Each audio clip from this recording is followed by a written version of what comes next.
I hope people see hope when they see me as the commissioner, because there is hope. I have to tell you honestly, no one in Canada, no one has such an amazing responsibility. In reality, I see it more as a mosaic, right?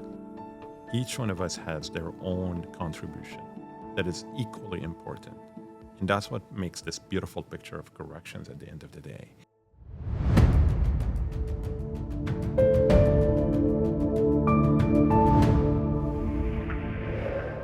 Hi, I'm Kirsten Gagnon, host of Prisons Inside Out. If you're new here, welcome. Every month, we take listeners behind the walls of Canada's federal correctional system, answering your biggest questions and sharing stories from our dedicated staff who work to change lives and protect Canadians every day. If this sounds like something you'd like to hear more of, be sure to subscribe and follow along. On today's episode, I sat down with Talal Dakalbab, the new Commissioner of the Correctional Service of Canada. During our conversation, we talked about how his life and career brought him to this point, his vision for CSC, and of course, we talked about hockey. Here's my conversation. Well, welcome, Commissioner. How are you? I'm good. Thanks for having me. Good. Thanks for coming on to our podcast, Prisons Inside Out. So tell me, you're new in the role, so big congratulations to you. I'm really excited. It's really fun. It's so amazing. Like, honestly, I've been meeting with a lot of people, talking to a lot of folks around the country, and it's exactly the same excitement when I started day one in 2001. 25 years later, people are as motivated, as excited, and I'm really, really happy to be here leading such an amazing team. Great. So I heard from our staff that they want to get to know you and who you are as a person. And I know that I kind of describe you as the man of the people because you've been walking our floors nice. and taking time to get to know people, which I think is really important. So tell me, what's your favorite hockey team? Oh, that's an easy one. Anybody who knows me knows that I'm a Habs fan. Yeah. Mordu des Canadiens, jusqu'au bout. Là. I don't mind the other. Actually, I do mind Toronto, but the other teams I'm okay with it. But it's Habs without any doubt. And what an amazing season they had this year. That's great. And what about favorite karaoke song? Karaoke song. Grew up with my favorite karaoke song, which is Space Oddity. But I'm so horrible at it that I decided to have a new karaoke song because I never hit the notes of David Bowie. So now it's more Country Road. That's great. Take Me Home. That's the one that I'm finding it easier with my voice for a country music song. Easier to have a bit of fun with. Coffee or tea? Oh, without any doubt, coffee. Black? Black. All right, Black simple. coffee. No sugar, no milk, nothing. What's your favorite thing to do outside of work? That's a good one. Favorite sport? Swimming, favorite sport without any doubt. But I don't do a lot outside of work, I guess. But no, really, it's socializing. Be with my friends, be with my family. I'm a very, that's where I regain my energy and I feel good is when I'm with my family and friends and neighbors and kids, especially. I love playing with kids. Wonderful. So what's one of the things that inspires you about this organization coming back in after years of working in different roles elsewhere? What are your thoughts on that? I have to tell you, honestly, no one in Canada, no one has such an amazing responsibility. We're really dealing with a unique reality where we're responsible of taking care of people who were removed their right to freedom. And that is huge in our society. And we are responsible of helping them going back as law-abiding citizens. And it's not easy because these people already have struggles with the rules or they have some social reality that is unique that led them to where they are right now. Canadians have a lot of expectations.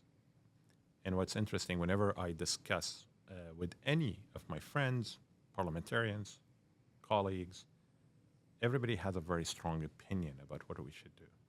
And it's rarely the real mandate we have to deliver on, which is this unique balance between the punishment that they received and our role to help them to reintegrate the society while housing them and being human, but importantly, that they're not wasting time. They're investing their time. They're paying time. And that is a big, big challenge. And honestly, this is what makes me extremely passionate about this. I love gray zone, and there is nothing more gray zone than what we do. And I love taking risks.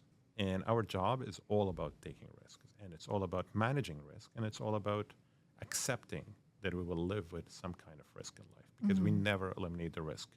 We're always trying to aim to low risk. And that is unique because a lot of departments, they're asked to work with black or white, where we're really in the gray zone. And that is quite amazing.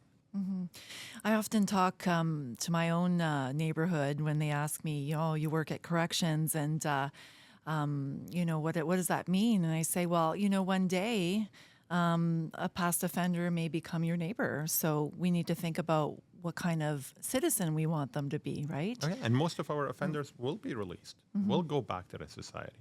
And we see it in the news every day. And a lot of confusion between why are they released, whether it's TAT release or WED, and a lot of confusion. But that's a reality. They go back to the community, and we need to make sure that they're being law-abiding citizens, which is not an easy task for sure. But people are passionate about it. It's a career of choice, I call it. It's not a career that we are pushed to do. We pick it, we decide to do it. And so many people that I've seen visiting institutions that I worked with 25 years ago, and they've been happy and continuing to work in corrections because of the mandate. So it's quite unique. That's great. So what are you hearing from some of our staff? You hearing they're excited about the future, still motivated? You were saying they're still committed. Yeah, to be fair, I'm hearing a lot of concerns as well. A lot of the staff are telling me that they're exhausted. There is a serious concern that I hear all the time, which is they don't feel valued. They don't feel their opinion is being listened to or it matters. And that is something that I'm really worried about. Because it's everybody in this department has a very important role to play, whether it's from services or HR or admin services or parole officers or correctional officers or food services or maintenance. Everybody has a key role, and we need to work together. And I feel the silos are quite anchored. We always have silos in the government, don't get me wrong, like I'm not oblivious to that. It's just at one point, I think we need to be more collaborative, more flexible. And I'm hearing a lot of these requests from the staff. And our infrastructure is a big concern. This is something new that I haven't heard about it 25 years ago, about the maintenance and the infrastructure. So a few observations so far to guide our priorities in the future. So one team CSC is what I'm hearing is really important in terms of moving forward and working together. You're asking me a tough question because I keep on thinking what I'm going to call it. And I need to consult with you, actually, Kirsten, before I say what is it going to be called.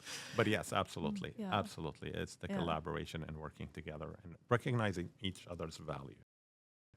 And I always think about how this is a challenging job. Like the people on the front lines, including our victim services officers, they work really hard with Canadians on the front line, whether it be offenders, victims, or the different people we serve, our stakeholders as well. And it's always a careful balance with safety, security, victim considerations, public views. So as you noted, it's complex work. It's a hard job. And so we got to, pull together as much as possible. Is there anything you'd like Canadians or CSC staff know about the work we do every day in service to Canadians? Is there anything that you feel is really important that we should highlight as part of our job? To be honest with you, like whether it's our relationship with Indigenous communities, stakeholders, victims, politicians, we all play a role. And I would say I don't see it as a balance, because balancing sometimes means that someone is losing something and someone is winning something. In reality, I see it more as a mosaic, right?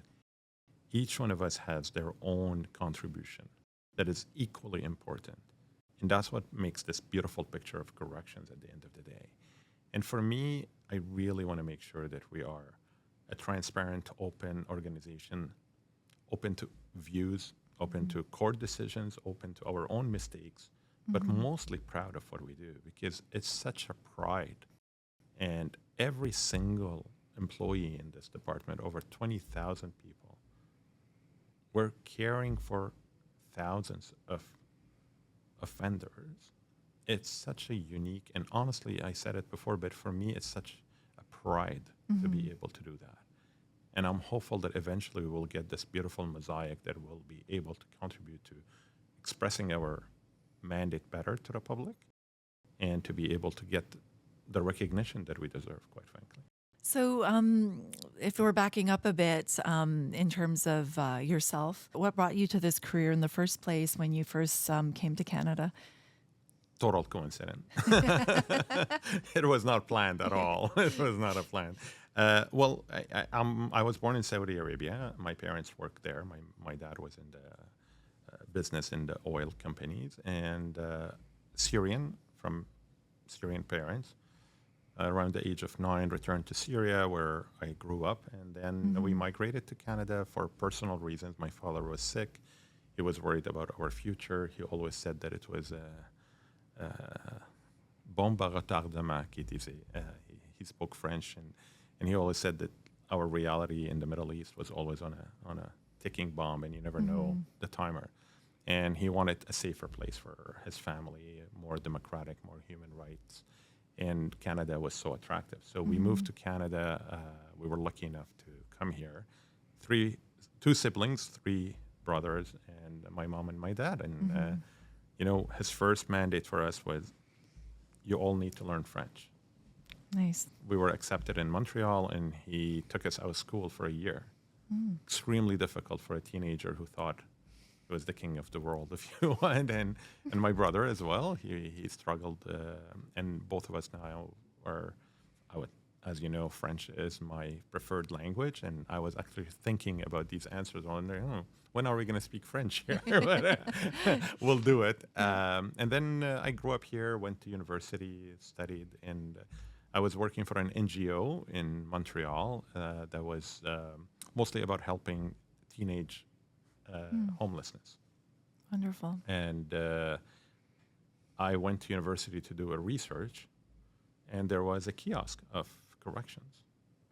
And somebody gave me a pamphlet that I put in my briefcase, and I forgot about it for years. And one day I was cleaning my bag, and I got the pamphlet, and I thought, oh, that's interesting. And I'm just going to say how old I am now. I faxed my CV. That was the way to do it. And I sent a fax, and to my biggest surprise, I got a call, and I was interviewed for a parole officer position, and that's how it all happened. And I accepted the job, and been here ever since. So it's pretty cool, really interesting. Are there any neat stories that you learned early on when you were meeting with offenders? And because a lot of people ask me, well, you work at corrections, is change really possible? And I say to them, yes, I've seen it. The resources are there. If people want to change, they can do it. Anything that marked you along your journey? A couple, actually, of stories. One, I started in the mental health institution in Quebec with CRSM. And it's very interesting to work with people who have both the disease, the mental health illness, and translates into violence and crimes. And that was early learning for me when I learned how stable they could be with medication, and helped me advance a lot of files and releases, and to be managed more by the healthcare. But a couple of meaningful stories for me were when I was in the community. I learned a lot as a parole officer in the community, because I grew up in the institutions, and then suddenly I ended up in the communities. And I remember once an offender, obviously won't say the name, but the nickname of the offender was King of Crack in a maximum institution. Very tough file. I read the file, and I was like, I don't know how we're going to manage this individual. And the offender comes out, interview, and he was like, you're going to see, like, I'm not what's written there. I did all of this to survive. But I want to be a good citizen. I'm going back to live with my parents. He was young enough. And I have to tell you, this was one of the most impactful stories, because he was honest. We don't have this very often. And he really took his life in hand. And he was an exemplary release Okay. where clearly he had to survive inside. And to do so, he was a tough kid. So it is interesting to see how people evolve. If you look at our rates of recidivism, they're fairly low, and especially in violent reoffending, extremely low. So we need to be mindful of the reality in the incarceration versus what happens when they get out, who's has mental health diseases, who doesn't, and who are these psychopaths that we should never release, quite frankly. So it is an interesting and not an easy way to do it, but these few cases really marked me and made me realize to be careful when we see them inside versus when they're outside. Before I came to corrections, I didn't realize the amount of services and the amount of structure provided to some of these folks if they want it. And we see this with a lot of Indigenous offenders. When they work with the elders, with the communities, they reconnect with their culture, they relearn where they came from, the healing. I've seen miracles, honestly. When I worked at the SHU, at the Special Handling Unit, we worked together at the time to create an environment where they were allowed to do sweat lodges with the elders. And honestly, they will go in, like they're so supervised and controlled environment. And they'll come out and you'll see a difference in these teachings. And it's very interesting how sometimes you need to go to serve time to be able to reconnect, like hit the bottom sometimes, and then they start coming out. It's quite impressive. Yeah.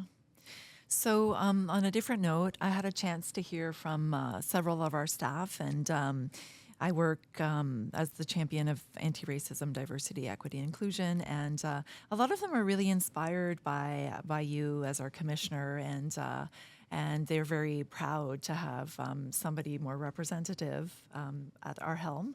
How do you feel about that? It reminds me of my mom telling me a story when we moved to Canada. I was 15 and I was crossing the street, and as I'm crossing the street, obviously it was red light. I was not at the proper corner to cross the street, and she grabbed me and she said, "You can't do this anymore. It's not about Talal anymore. It's about a community you carry on your shoulder." And my mom said, when people are going to look at you, they're not going to say, "Oh, look at this kid crossing the street." It's going to be either look at this. It was obvious that with my mom wearing the hijab that I was a Muslim family, I was an immigrant. And she said, now people will say, look at this immigrant or look at these Muslims. So you have to think about it twice. Whatever you do, you're representing a community. And I have to tell you, it comes with a heavy weight, right? Like it's not an easy task, but I committed that I will do that. I hope people see hope when they see me as the commissioner, because there is hope. Our organizations evolved a lot. Actually, yesterday I was visiting institutions, and I was honestly touched. When I started 25 years ago, I was one of the rare visible minorities, where now you walk around and it is really representative, and that's kudos to the organization.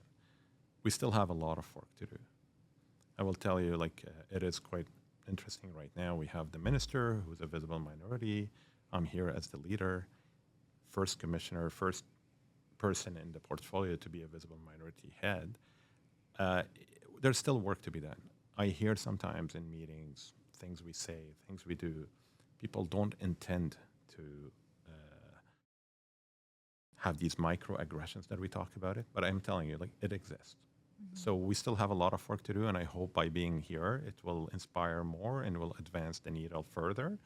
But I cannot not mention the progress that we've done over the last few years. It's quite impressive.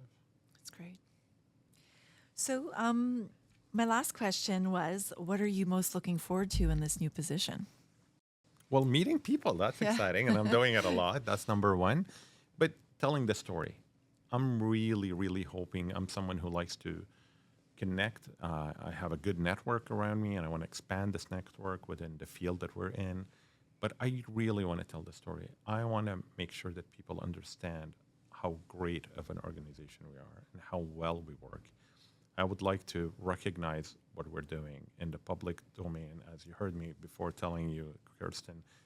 Get me to the parliamentary committees. I want to tell people about what we're doing. Let's talk to the media. Let's be out there. Let's talk to our stakeholders.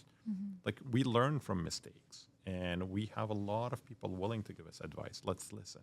Let's see what's happening. And that's what exciting me is I really, if I could just have a few instances where I could highlight the success and the accomplishments that we do, because media is mostly interested in the wrong release, the reoffending, the risks. So if we could turn, well, I'm not too naive to believe that this will change, but at least if we could balance it with some good stories. And I think I'm going to try to focus on that. Great. And there's so much good. So many people working hard each and every day to fulfill our mandate. And it really makes me proud to work here. So thank you, Commissioner Dakalbab, for the interview. Thank you very much. Thank you to Commissioner Dakalbab for taking the time to join us today. To learn more about the Commissioner and what he's gotten up to in the first month on the job, follow us on our social media accounts on Instagram or on Facebook at Correctional Service Canada. This has been a production of the Correctional Service of Canada, and I've been your host, Kirsten Gagnon. Thanks for listening. See you next time.